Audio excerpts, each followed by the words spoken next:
Welcome to the Joy of Cruising podcast with your host, award-winning author Paul C. Thornton, a weekly conversation with the amazing cruisers featured in the Joy of Cruising books comprised of The Joy of Cruising, Cruising Interrupted, new release, The Joy of Cruising Again, as well as other fun, informative global cruise personalities. It is the next best thing to cruising, hearing about cruising from the unique and diverse perspectives of Paul's amazing guests. If you hear about a cruise that interests you, book it at www.thejoyofcruising.net. It helps support the channel through our partnership with Where's Walters Travel. We really appreciate your feedback, so leave us a text. Paul can't reply, but he may read your text on air. Hello, passionate cruisers. This is Paul. And this week on the Joy of Cruising podcast, I am delighted to welcome Sarah Gallo, aka the 5-Foot Traveler. I had the pleasure of interviewing Sarah for a feature in my second cruising book, Cruising Interrupted, in a section called The Globetrotters, featuring travelers, passionate cruisers all, who transcend cruising and traversing the globe. The others featured in The Globetrotters, John Roberts of In the Loop Travel, and Mr. Scott A. have since been guests on the Joy of Cruising podcast. Life happens, however, and there have been some major developments in Sarah's already busy life, so we are just now getting the chance to catch up with the 5-Foot Traveler. Sarah Gallo is professionally known as a destination marketer and travel expert to the many audiences she stands in front of at international travel and hospitality events and symposia. She is a writer, content creator, keynote speaker, and photographer. Sarah also is known as the 5-Foot Traveler to the travel blogosphere, her legion of fans on social media, and to the digital marketing world, where she reigns among the elite when it comes to travel influencers. Launched in 2013, the 5-Foot Traveler specializes in luxury accommodations, adventure activities, and cultural immersion worldwide. It was fun to interview Sarah for Cruising Interrupted, especially that time about a major cruise line hiring Sarah to do a marketing campaign where she got to sample each of the line's Caribbean excursions. Sarah was featured in a series of destination excursions commercials to be shown on the ship's television for a major cruise line. She got the opportunity to do every excursion available, from swimming with the stingrays in Grand Cayman to bobsledding in Jamaica on a 400-foot sled coaster ride down a mountain and through a rainforest, to snorkeling in Cozumel, to the Flying Dutchman in St. Martin, the world's steepest zip line. Now I'm looking forward to hearing what fun things Sarah has been up to since we spoke several years ago. Welcome, Sarah, to the Joy of Cruising podcast. Thanks, Paul. Happy to be here. So good to see you again. It's been a long time. How you doing? Likewise. Yeah, it's been a while. I've been good, really busy, but very, very good. Good. Well, I know that much has changed for you since Cruising Interrupted a few years ago. Before we talk about that, tell our listeners about yourself in general. Where you're from, where you live, your background, growing up and then as an adult, whatever you would like to share. Yeah, absolutely. So I am from Connecticut. I went to university in New York City. I always thought I wanted to be this big city girl, kind of climb my way up the corporate ladder. And then I studied abroad, and that just changed my life forever. I studied in Florence for one semester, Florence, Italy, and Buenos Aires, Argentina for another semester. Both really fueled my love for travel. Growing up, I kind of went to one all-inclusive resort a year. It was a big family reunion. It opened my eyes to so many different people and places and cultures and language and food and all those things that are so incredible about travel. But I actually had a really big fear of flying, so I never thought that I would really go beyond that. And then after study abroad, I realized my love for travel was too big to sit on the sidelines. And I began traveling the world, and I traveled just about full time for over a decade, which is pretty crazy. Never thought that would happen. Formed my own business straight out of university in 2013 now, which is crazy. And thankfully, I had the support of my family to do something untraditional and unconventional. It's much more common now than it was back then, for sure. After you completed your education, you alluded to it. You went on this just amazing travel journey.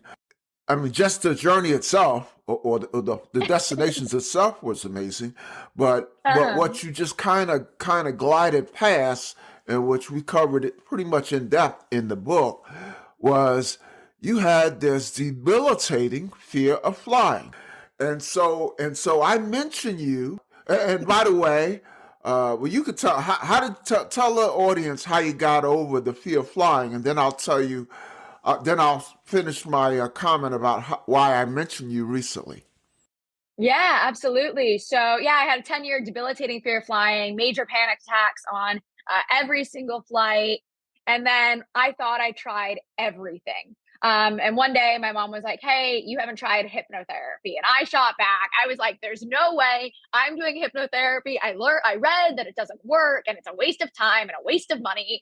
And I was like, "I don't want to do it." And she was like, "Well, I'm going to pay for it and you're going to go. And you know what? Worst case is it's a waste of time and money." And I was like, "All right, joke's on me." 3 sessions later, my 10-year fear of flying was fixed. And I still don't love flying, don't get me wrong, but like the crippling fear is no longer there. And getting over that fear of flying through hypnotherapy is what allowed me to go on and explore over 100 countries in the world. Great, great. So the reason I mention you, so literally tomorrow when we're recording this, Uh-huh. so let me just use the date because this episode comes on in a few weeks. To Mhm. May 30th, which is tomorrow, I am hosting a podcast with a individual named Nadine Manuel. It's called Hypnotist of the Seas. And she's also known as the queen of comedy hypnosis. But but Very but she cool. just doesn't do comedy hypnosis. So she's very big into all. She's one of the renowned hypnosis experts in the world, and so Very she's cool. obviously big on hypnotherapy, and so I mentioned you in the recording of the podcast. Not in a big way. And I don't think I mentioned you by Uh, name, but I kind of in a much more condensed form mentioned the story yeah. that you just shared. I said, here's a person who is a globetrotter. I mean, a world traveler, and she had this fear of flying, and she got through it through hypnotherapy. So it was good to be Yeah, able to amazing. yeah to inject that into the conversation. So Definitely. so don't miss that episode, Nadine, hypnotist of the seas. So Sarah, I know some major events in your life have transpired since cruising interrupted. Bring us up to date. Yeah. So first things first, ended up buying a house, which is crazy. I never thought I'd see the day where it was like, oh, I have a place to settle and call home. And it's what's really special about it is it's actually the house next to my parents. Oh So wow. I traveled, yeah. So I traveled the entire world to realize that this has always been home. And so yeah. So the irony is There's crazy. something there's something poetic about that. It really is poetic. I've seen and done just about everything, and yet now I'm living 275 feet from the front door of where I grew up. So, yeah, it's pretty crazy, but I wouldn't have it any other way. And I never in a million years would Sarah 10 years ago have ever thought that this would be where I landed. I always thought it'd be like Australia or Portugal or Greece or Italy. Never thought it would be my little town in Connecticut, Yeah, but yeah, it's been yep. really lovely. That jogs my memory. I think I recall when we spoke, I don't know, 4 years ago, when we Yeah. talked about, your bucket list aspirations. I do remember Australia coming up. Yeah, I lived in Australia for about 9 months and I just absolutely fell in love with it. It's my home away from home. I do hope to get back there soon-ish. But it's a little far away from the family if there were ever an Sure, emergency or if I sure. missed them. So ultimately we ended up here. Yeah, and then yeah, no, it's been wonderful. It's been a lot of work, but really exciting. But then as we were in the midst of all of that last summer, actually, I ended up with really severe nerve pain going down my whole left arm out of nowhere, and it was really debilitating because it was 24/7 pain that I didn't know if I was wanted to like vomit or puke from the Wow. vomit or faint from the Wow. pain at all times. And at first I kind of was like, I've been through a lot because of my travels. So at first I was like, I probably just like irritated it exercising. And so I kind of pushed it off for a while. Um, and then it got so bad that I had to go see a doctor. So I saw an orthopedist. I'm thinking he's going to be like, all right, rest, you're fine. He comes into the room and he's like, you need cervical spine surgery. Wow. And I was like, what? And I was like, I don't want to listen to you. I'm going to go to somebody else. This can't be right. And then I went to another doctor, said the same thing. A third doctor said the same thing. And he was a neurosurgeon. And ultimately, I had a severely herniated disc in my neck that was causing that nerve pain. And we think it was because of actually all of my travels, because I'm a photographer and I carry such a heavy bag and I'm not the largest person in the world. I carry about 50% of my body weight on my body at all times. Listeners, let me remind you, she's called the 5 foot traveler. Yeah, and so because I carried about 50% of my body weight at all times for a decade straight, essentially, they said it was kind of just wear and tear bound to happen, severely herniated disc. So now, anyway, I had surgery end of October with a pretty intense recovery. And now I have armor. Now I have a plate and 2 screws in my neck, and I am cleared to travel. But Do you get stopped at the I airport do like not.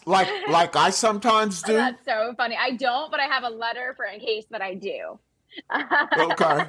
I remember that letter. I got my Yeah. letter, I don't know, 15 years ago, Oh, and I don't even know where it is now.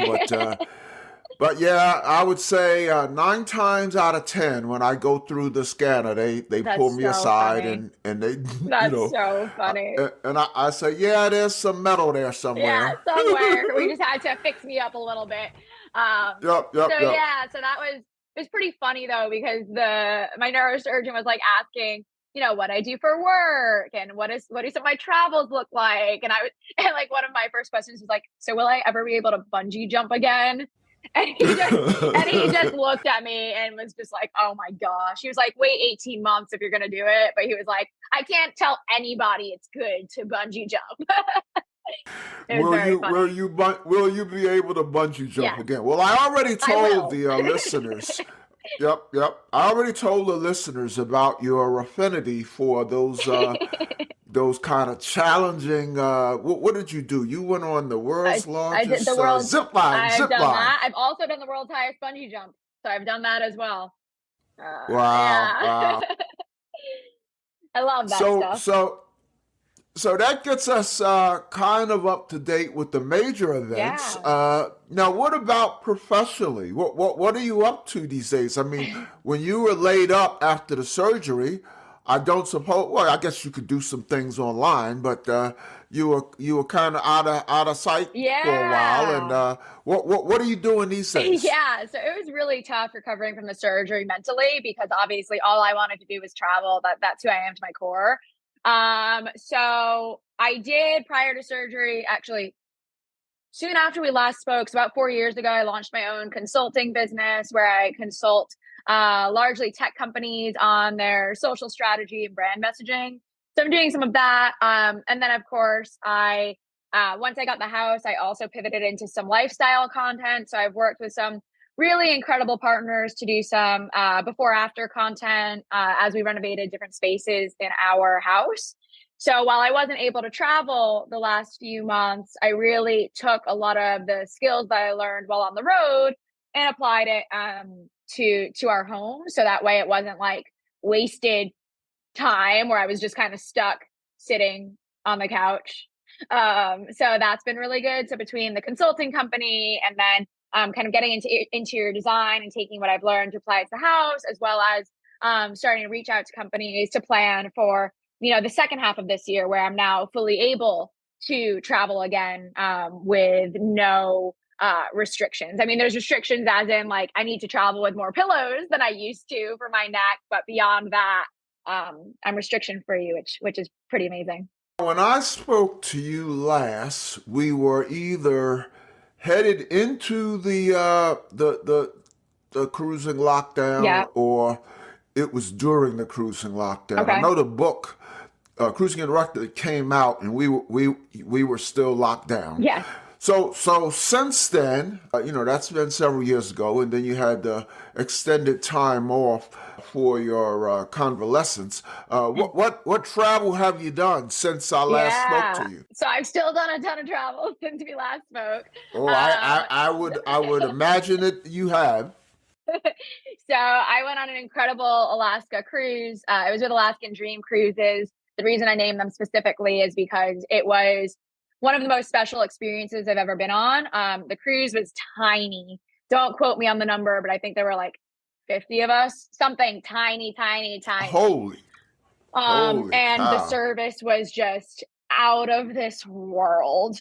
It was the best I've ever seen anywhere. I'm still in touch with a lot of the people, whether they were people that worked for the company or actually the cruisers themselves, because we all ate together in this very small dining room because there were only a handful of us, and we ate family style, not the meals itself, but shared the tables family style. And you really just got to know everybody. And because it was such a small ship, we got to be just like up close and personal with the wildlife.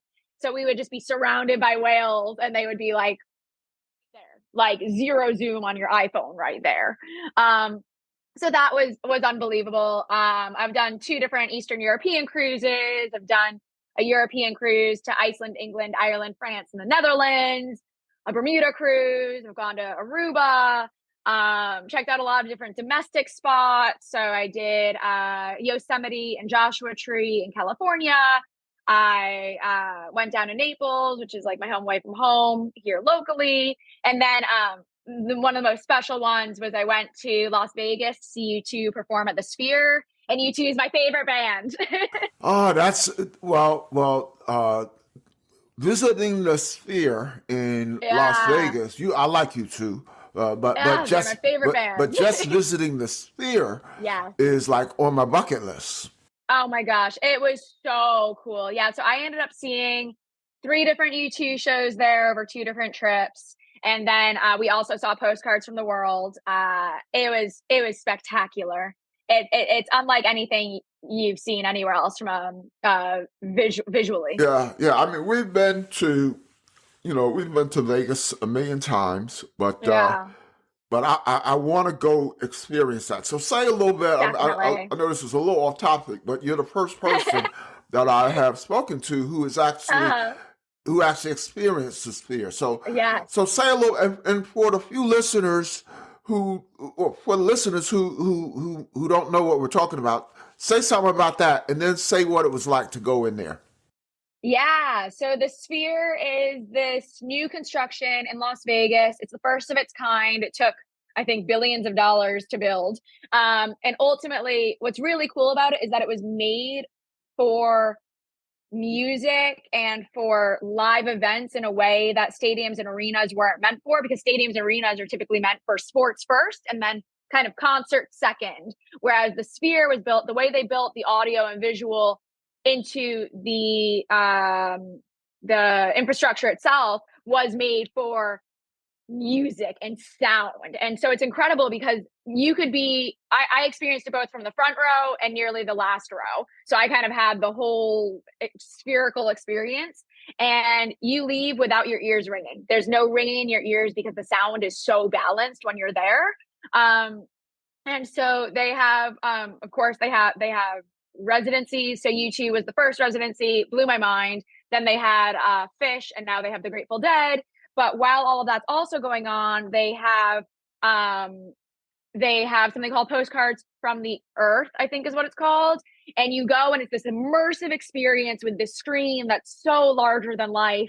And they show places from all over the world. And so for me, it was this wild experience because it was showing almost like this 4D, these images of places that I've been. So you're like watching an elephant that's just so huge wander through Namibia, and it looks like it's like coming toward you, and sharks coming toward you, and the Taj Mahal right in front of you, and just the Blue Mosque from Istanbul like right there. And so it was so cool because, at least for me, I felt really transported back to so many places that I experienced.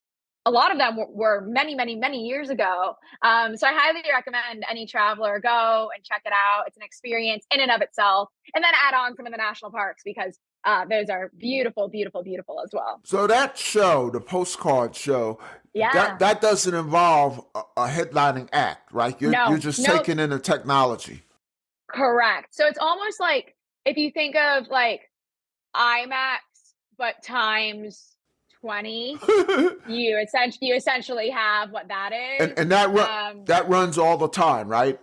Just about. Yeah, I think there are about two showings a day on non-concert days. Okay. And then maybe one showing a day I'm not sure about like on concert days. Okay. That's like, but when the concerts aren't on, it's two showings a day. Okay, so it sounds like one could plan a trip to Vegas without even knowing if there's going to be concerts there. Yes, absolutely. Absolutely. Like I said, if you're going to Vegas, tack on Zion National Park and Bryce National Park and Grand Canyon, all of those amazing things because they were beautiful. We did that too.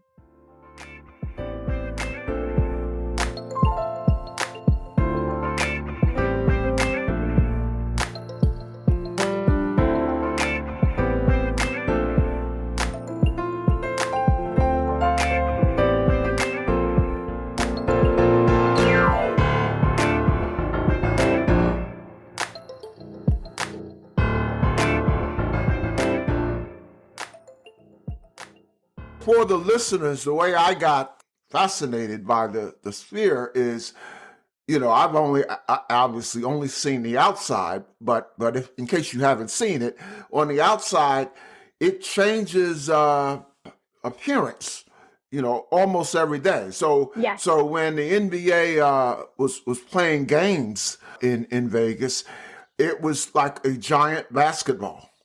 And then other times I've seen it, it's like a giant, it's obviously spherically shaped. So it's like a giant earth. A moon, a smiley face, so many things. Yeah, I've seen a giant baseball, all kinds of things. So just the outside, when I first saw it, I thought it was just, that was it. I thought the outside was an attraction. So I didn't realize it was going to be used, as a concert space. So, well, I'm glad I talked to someone who has been there. As I said, it was on my bucket list, and now it has moved up on my bucket list. So I know that you, getting back to cruising and travel, I know that you first cruised at an age which, when you hardly could remember it. I've got this adorable photo of you. I think you were 6 years old, stuffing your face with cake. So if you want to see that, listeners, that's in the book. So say something about your first cruise that took place at an age when you could remember. When I could remember it. Okay, I was going to say my 6-year-old memory is a little shot. But the first cruise that I think I went on as an adult was a Galapagos cruise in 2013. I think. I could be wrong, but I think that was my first cruise as an adult. And it was incredible. Now, Now, let me jump in. That Galapagos is about on 95% of cruises bucket lists, including I have interviewed cruisers who have cruised hundreds of times, and Galapagos is still on their bucket list. And you went there Casual. at No, I 13. didn't go there at 13. I went there in 2013. No, I went there in Oh, 2013. 20. I was Oh, I'm 21. sorry. I'm sorry. I was 21. 2013. Yeah, I was 21. Okay, I was off a little bit, but how many 21-year-olds does anyone know that's been to I was Galapagos? definitely the youngest on our little ship. What was amazing is we were on a tiny little yacht, so we were on something called Yacht La Pinta, and it was so spectacular. To get that up close and with wildlife, and to be able to snorkel and cruise and really like see what cruising could offer for the very first time. You know, when you're younger, you think like, oh, cruising's only for old people or lazy people or like people that aren't as adventurous, but it's like that's so not true. And so that Galapagos cruise really changed my perspective on cruising very, very quickly. And all of a sudden I was like, oh my gosh, this is like the greatest way to see the world. So it was really special. I was there with my mom and grandpa, and we just got to experience it together. And that really made me fall in love with cruising. I was like, all right, we are going to do more of this.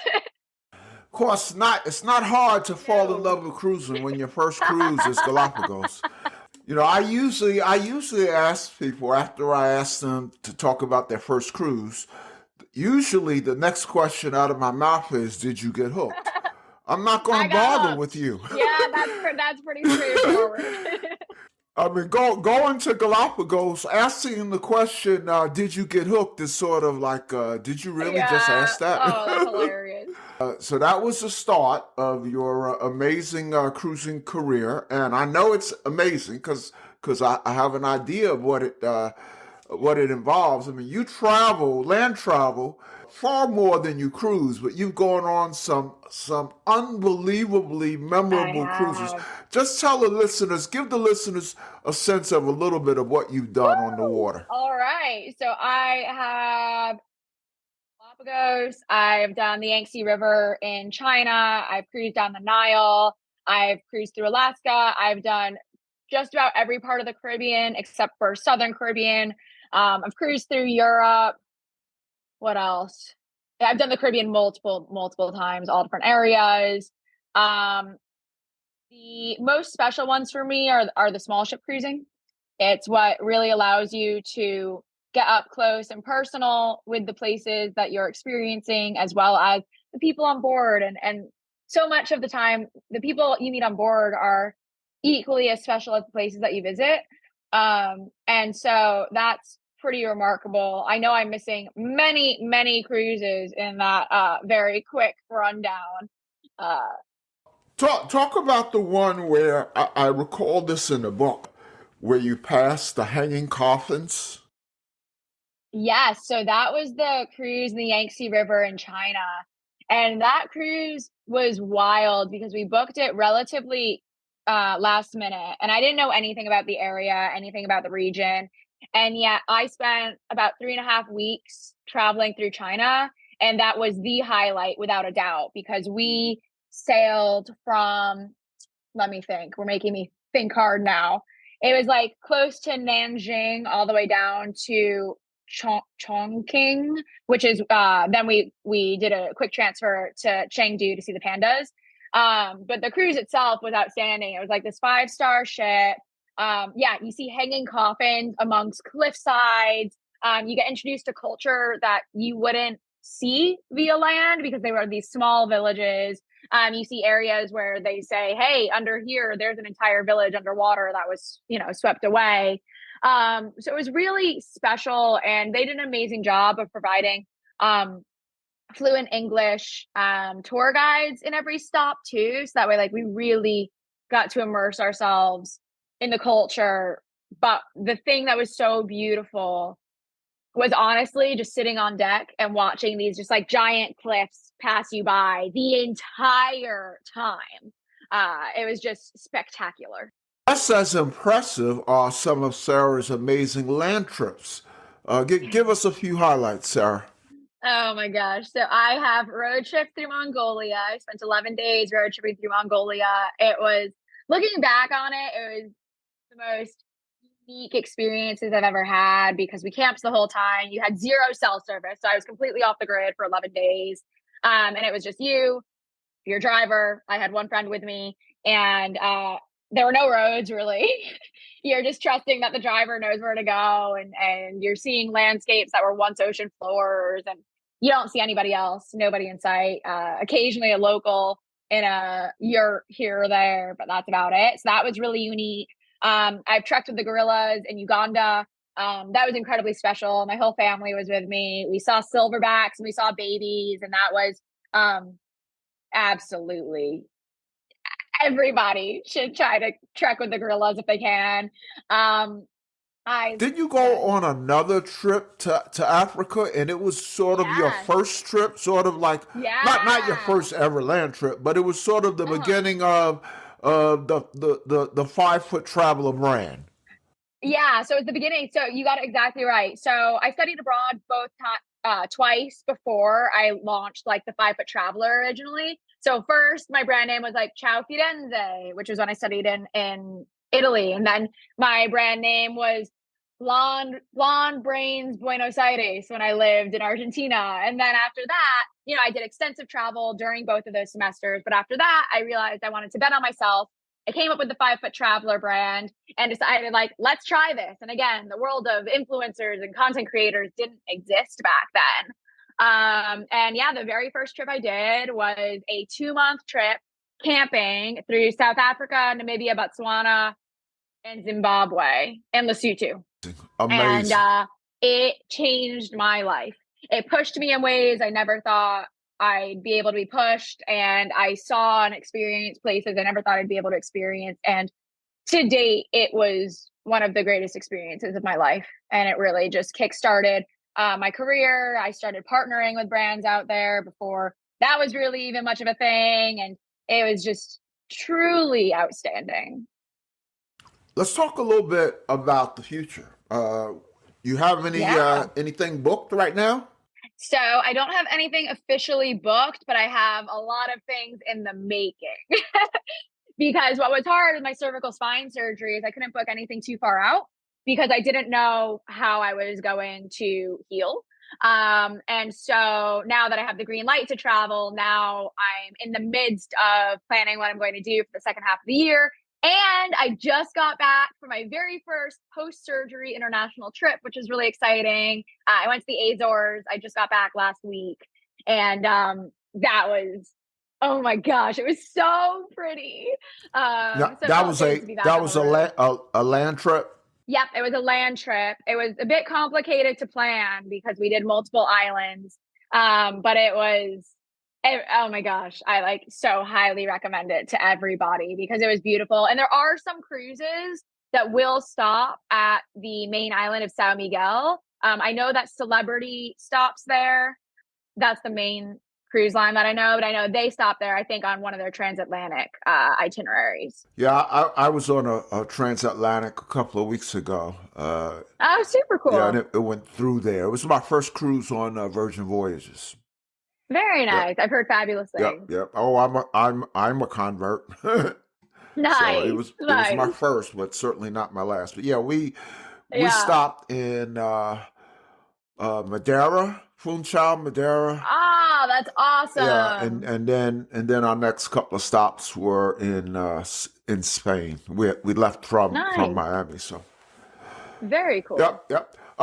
So what about someone like you who has done virtually everything there is to do?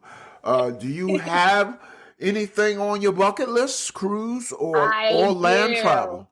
Yeah. So two of them, the top two are both probably cruises. So I really want to cruise through French Polynesia. I've never explored that part of the world. It has been my bucket list spot for as long as I can remember, essentially. And so I'm really, really, really dying to get to French Polynesia. And then on the flip side of things, I'm really interested in cruising through the Seychelles, Mauritius, Reunion Island, Madagascar. So I've got kind of like two key areas of the world that I really hope to explore in depth. Now, French Polynesia would that involve a river cruise? So no, so that would be so there it's typically, I'm trying to think, like Windstar does a lot over there, Okay. Variety Cruises does a lot over there. So smaller ship cruising, more like sailboat style, Okay. so to speak. I think, yeah, so none of them would be river cruises. They're all bigger open ocean style cruises if choosing to do it via cruise. But yeah, the two main cruise lines that I know are smaller over there are Windstar and Variety. Okay. Okay. Have you been on a river cruise? I have. So I did the river cruise in China Oh, on the that's right. Nile. That's right. Yeah. And The then I've Yangtze done, and the Nile. Okay. yeah, I've done a third, but I'm blanking on where it was. But it was somewhere. It'll come to me eventually. All right. All right. Well, if it comes to you and it's Amber Waterways, let me know. I have not sailed with them yet, Okay. but I have my eye on them. Yeah, we're doing our first river cruise. Oh, lovely. That's our next cruise in a few Amazing. in a few months. So it's on the Amazing. Amber Waterway. So, I've heard fabulous but you things. enjoyed river cruises. I know you've Yes. gone to some Love exotic them. places. You know, the one on the Yes. Yangtze and then the one the one on the Nile. But Yes. Love like the them. vibe. Love them. Okay, okay. Yeah. Oh, they're the best. They're the best. Well, Sarah, it is so good reconnecting with you. But before we Likewise. let you go, we always ask a couple of fun cruise and travel questions. And then perhaps a fun oddball Oh. question. I say oddball because it doesn't necessarily have to pertain to cruising. So the first fun question, or Okay. let me just say light question, and this one, I have a selfish interest in mind because I've gotten some great suggestions from passionate travelers like yourself. What's your favorite cruise or travel drink Oh. and cruise or travel food? Okay. My favorite drink is fresh guanabana juice. Uh, it's amazing. We also call it sour sauce. Help me out. Guanabana juice. I never heard of it. Guanabana juice. Is that a It's a brand fruit. name?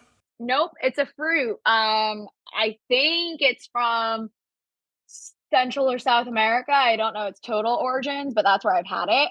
And it's just like a little sour, but still sweet. And it's delicious. I don't know how to describe it other than you have to go try it. Guana Guanabana. Guanabana. Guanabana. Guanabana. Okay. Yeah. And here in the US, we call it sour sauce. Wow. Okay. I just learned Yeah. Hey, I'm always here to give you the random stuff. just learn something. Well, that's why I always like these questions because I learn so much. What about Yeah. food? Okay, so food I want to break into two different categories because I don't eat meat anymore, but I used to. And so when I ate meat, for the meat eaters out there, the best meal that I've ever had on my travels was alpaca in Peru. It Alpaca, was like alpaca. where the sweaters come from. The animal that Yep, looks, I guess yep. it's kind of it's like a goat, right? Yeah, it looks more like a llama, which is really Yeah, sad. llama. But it was the most tender piece of meat I've ever had in my life. It had a balsamic glaze. It was with it had a wasabi soy glaze, and it was so tender you could cut it with the side of your fork. So while that was many, many, many years ago now, I do still remember it, and it was followed with a toffee date pudding that was incredible. So that meal was amazing. I had it 2 nights in a row. And then now that I don't eat meat anymore, I've had a lot of really incredible dishes as well. But I think my favorite remains vegetarian feijoada in Brazil. Say it again. So vegetarian feijoada in Brazil. So it's like a bean dish. So what's the main ingredient of that? Beans. So it's like beans that are like stewed for a long time, and they are infused with just flavor that's out of this world. That's really incredible. And then it's served over rice, and just some cultures just have like know how to make the most simple dishes so flavorful. And I was just, every time I've had it, I'm just like, this is the greatest thing I've ever had. Well, there's a question that I ask only like confirmed world travelers like yourself, but I think you already answered it because I normally ask, what's the most exotic thing you've eaten? Well, it has to be alpaca meat. Alpaca meat, guinea pig, kudu, springbok. What's kudu? Kudu, they're similar-ish to a deer. That's the closest I could get in Africa. That was really, really good. I've had kangaroo. Holy I've cow! had just about anything you could think of. I've tried at one point or another. It was when I was younger and a little more adventurous. And I ate meat, but they were all really, really interesting. Well, I aspire to be a world traveler like you, but I probably will not taste any of those meats that you mentioned. And I'm a meat guy, but Funny. no, I That's don't think funny. so. That's really funny. Oh man. Right. Question two. What's your most wonderful or memorable or funniest or even most embarrassing cruise or travel experience? My most memorable cruise experience was cruising down the Nile with my brother. I had just finished speaking at a conference sponsored by the UN. I was a keynote speaker. It was this huge, terrifying moment in my life, but it was very successful. And then we went from the conference straight onto a luxury cruise down the Nile to get to witness, all of those years of history with my brother. And he's my favorite person in the world. So to be able to experience that together was just so beyond special. And then he's also a professional photographer. And so it was really cool to also be able to capture places that are so iconic in a way that will forever just be amazing and show how amazing it was. But it was done truly out of our love for photography, not because of social media, not because of, other people. It was really a trip for us. And I'll never forget it. And the sights we saw were just unbelievable. What a most memorable experience. Now, Yeah. is he primarily a travel photographer?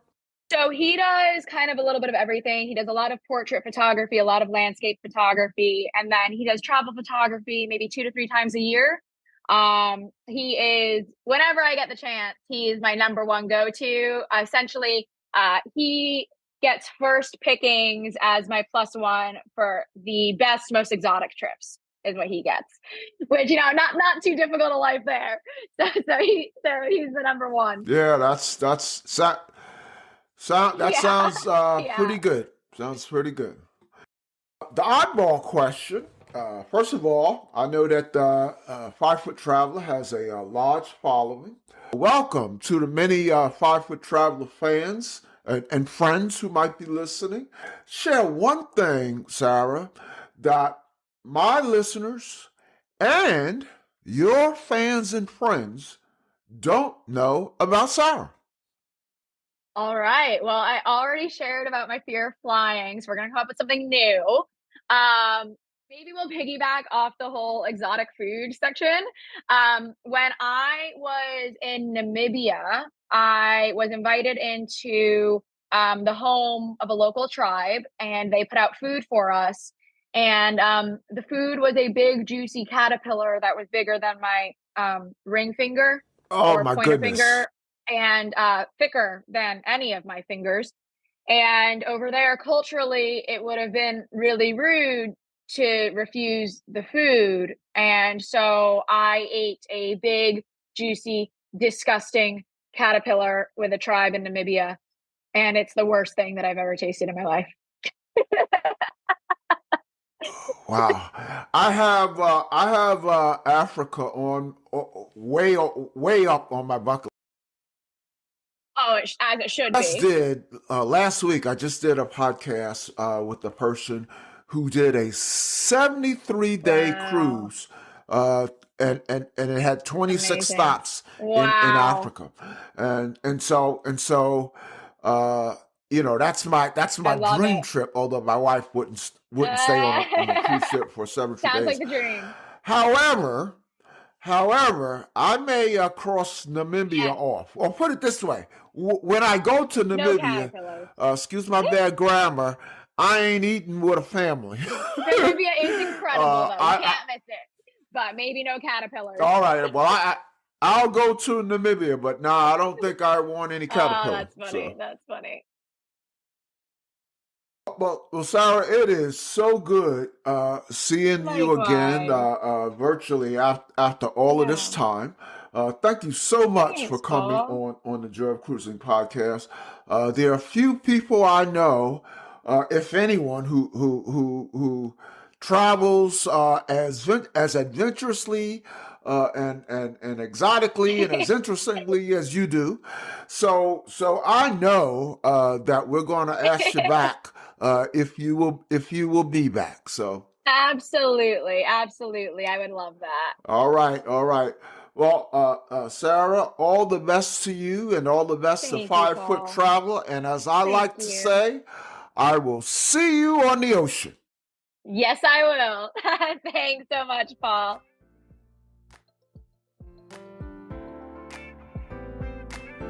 The Joy of Cruising and Cruising Interrupted, each $16.99 plus shipping, and new release, The Joy of Cruising Again, for $18.99, can be ordered at the link on thejoyofcruisingpodcast.com. For each of the 3 books, use the discount code Joy of Cruising Podcast and get $4 off. The Joy of Cruising books are also available at Amazon. Order the ebook at Amazon or your favorite online retailer. Stay in touch by joining the Joy of Cruising Podcast Facebook group or following the Joy of Cruising Podcast on Instagram. We're constantly adding new shows. Please leave a review and tell a friend about us. We hope you enjoyed this brief escape to the ocean. See you next week.